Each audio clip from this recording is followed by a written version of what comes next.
শুধুমাত্র আলুর দম দিয়ে খাইয়ে ছেড়ে দিল।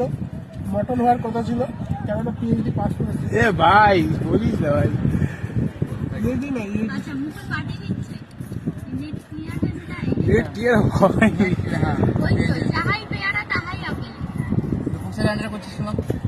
ফোকসের আন্ডার তো তোর আন্ডারে করবো আমি।